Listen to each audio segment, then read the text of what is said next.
Welcome back to my channel. আজি মই আপোনালোকক ভেদাইলতা আৰু কণীৰ জোলৰ এটা সুন্দৰ ৰেচিপি আগবঢ়াম। ইয়াৰ বাবে আপোনালোকক লাগিব ভেদাইলতা আৰু এটা আলু, এটা পিঁয়াজ, কেইফুটামান নহৰু, অকণমান আদা আৰু দুটা জলকীয়া। ইয়াৰ এটা মই কেঁচা এটা পকা লৈছোঁ। আৰু লাগিব আপোনাক কণী আপোনাৰ মানুহ অনুযায়ী কিমানটা লয় সেইটো আপোনাৰ নিজৰ কথা। ইয়াত মই আজি 5টা কণীৰে বনাম। এতিয়া মই কণীকেইটা আৰু আলুটো বইল কৰি লওঁ আৰু তাৰ লগতে ভেদাইলতাখিনি মিক্সি জাৰত দি ইয়াত গ্ৰাইণ্ড কৰি ল'ব লাগিব। এতিয়া মই ভেদাইলতাৰ পাতখিনি মিক্সি জাৰটোত ভৰাই ল'ম। ইয়াত এতিয়া অকণমান পানী দি ল'ব লাগিব মই গ্ৰাইণ্ড কৰিবৰ কাৰণে। এতিয়া মিক্সাৰ জাৰত গ্ৰাইণ্ড কৰি লোৱাখিনি আমি চেকনিৰে চেকি ল'ব লাগিব।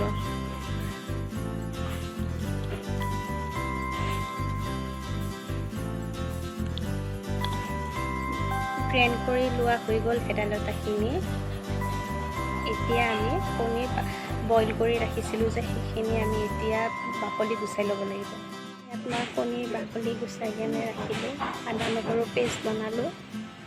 বইল কৰা আলুটো দুফাল কৰি ৰাখিছোঁ আৰু লগতে পিঁয়াজখিনি সৰু সৰুকৈ কাটি লৈছোঁ। তাৰপিছত এতিয়া কেৰাহীখন পাতি দিছোঁ। অকণমান গৰম হোৱালৈকে ৰখিব লাগে। তাৰপিছত অকণমান মিঠাতেল দিব লাগিব। ইয়াত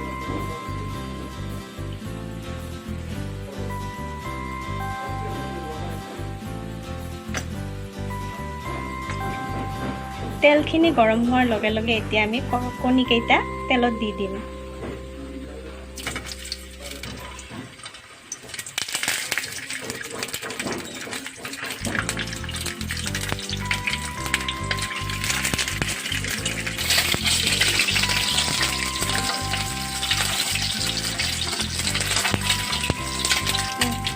এতিয়া অকণমান সোৱাদ অনুসৰি নিমখ দি ল'ব লাগিব।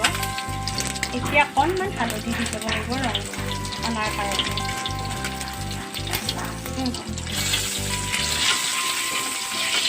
কণীকেইটা ৰংচোৱা হোৱালৈকে অকণমান ভাজি ল'ব লাগিব।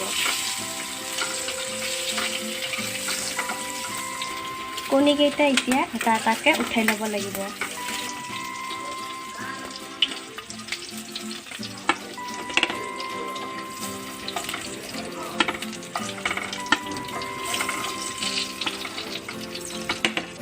এতিয়া একেখিনি তেলতে আমি অকণমান পাঁচফোৰণ দি ফুটাই ল'ম।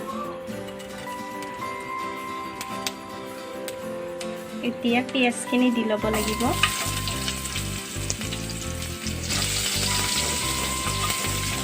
পিঁয়াজখিনি ৰঙচুৱা হোৱালৈকে ভাজি ল'ব লাগিব।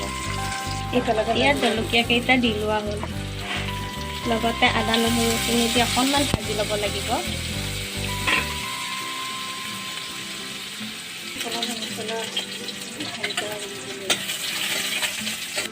এতিয়া আমি ইয়াত এড কৰিম জিৰা জালুক।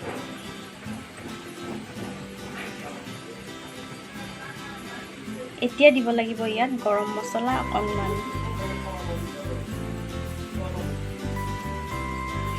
এতিয়া এইখিনি ভালদৰে ভাজি ল'ব লাগিব যেতিয়ালৈকে মছলাখিনিয়ে তেল নেৰে। এতিয়া ইয়াত এড কৰিব লাগিব অকণমান হালধি,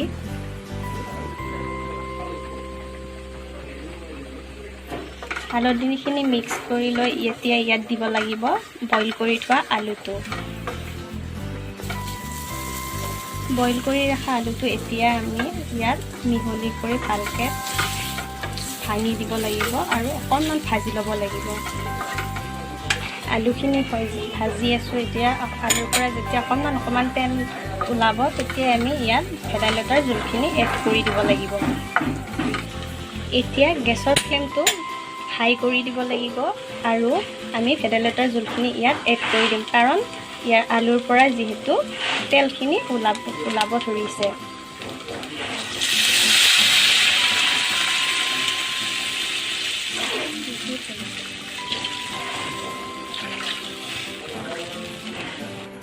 এতিয়া ইয়াত সোৱাদ অনুসৰি আমি নিমখ এড কৰিব লাগিব।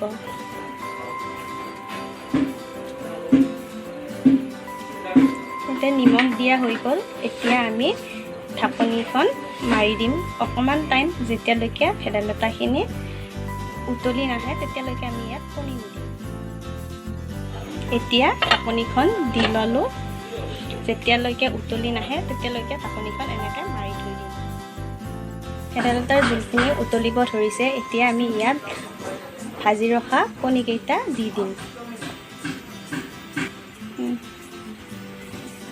কণীৰে সৈতে ভেদাইলতাৰ জোল আমাৰ ৰেডি হৈ গ'ল এতিয়া মই গেছৰ ফ্লেমটো অফ কৰি দিম আৰু 10 মিনিটৰ কাৰণে ঢাকন দি ৰাখি থৈ দিম